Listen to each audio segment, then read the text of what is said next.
mas por pouco tempo. Você falou que não acredita na ressurreição. Não, na reencarnação. Na reencarnação. Você já pensou sobre esse assunto? Você Sim, já várias refletiu vezes, sobre? Porque o melhor texto sobre isso, né, a melhor análise sobre isso na história, claro, afora as práticas, né, da religiosidade, né, céltica, que foi absorvida pelo Allan Kardec, né, que o nome Allan Kardec é um nome céltico, ele, como francês, adotou, né, toda uma concepção de um modo de reencarnação muito inteligente. Mas a melhor reflexão vem de Sócrates. Né? Se você lê, né, uma das obras mais importantes da história do pensamento, que é uma delícia a leitura, uma obra de Platão, um diálogo de Platão chamado Fédon.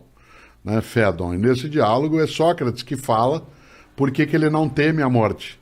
Porque o diálogo Fédon acontece nos 30 dias que Sócrates fica aguardando o momento da autoexecução.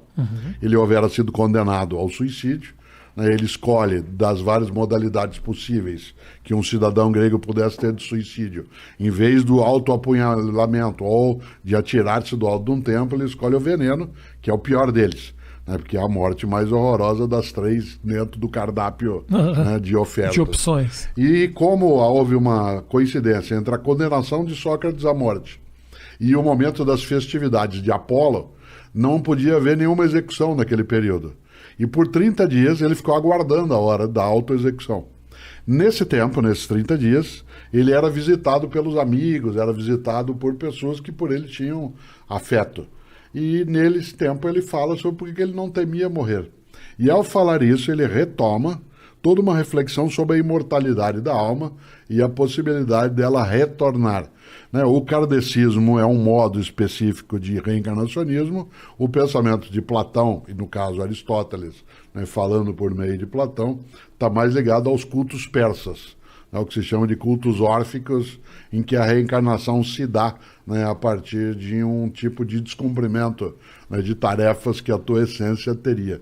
Toda essa volta é para lembrar que na filosofia o tema foi tratado já há 2.500 anos. Depois, claro, a percepção da reencarnação, ela vem de outros modos. Né? Eu não tenho essa crença reencarnacionista. Você tem medo da morte, Cortella? Eu tenho medo, mas não tenho pânico. Né? Há uma diferença entre medo e pânico. Né? O medo é quando você fica em estado de atenção. Né? Eu sempre digo, eu tenho repetido isso com frequência, a morte não é uma ameaça, ela é uma advertência. Ela diz, você mortal sendo, cuide-se para não desperdiçar aquilo que você tem, porque cessa. Sim, sim. E nesse sentido, o medo, sim, o medo é algo que é absolutamente importante, que se tenha de qualquer coisa. Eu tenho medo de cair, tenho medo, né, de perder a saúde. Medo de cair mesmo? Claro, eu operei o joelho direito, coloquei prótese, e portanto eu preciso, entre a última vez que conversamos e agora, eu estava um dia na Praia do Forte Salvador, após uma palestra, estava com Cláudia, com quem eu sou casado, e ao final da palestra, para desestressar, a gente, como fazia vez ou outra, foi correr. E eu fui correr na areia e não notei que tinha um banco de areia. Caí e bati o joelho direito. Não há fratura na região, ela é quase isso, é no subcondral. Fiquei quase um ano de cadeira de rodas, trabalhando, viajando, fazendo o que tem que fazer. E hoje eu tenho que me cuidar, né? Isso significa que o medo é um estado de proteção.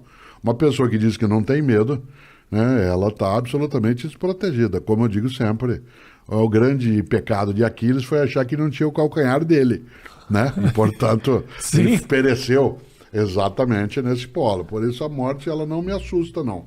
O joelho, mas o joelho tá... Sim, esse sim, né? Eu recuperado agora? Sim. Fiquei um tempo de muleta, depois um tempo de bengala.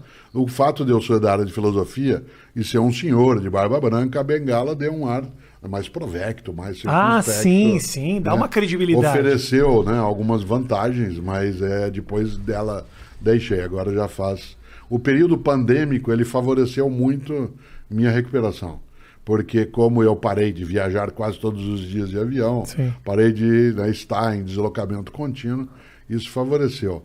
Agora, não é comparável, né, o medo de cair com o medo de se afogar, com o medo, né, de não ter êxito, com o medo, né, de não ser correto, mas tudo isso sim.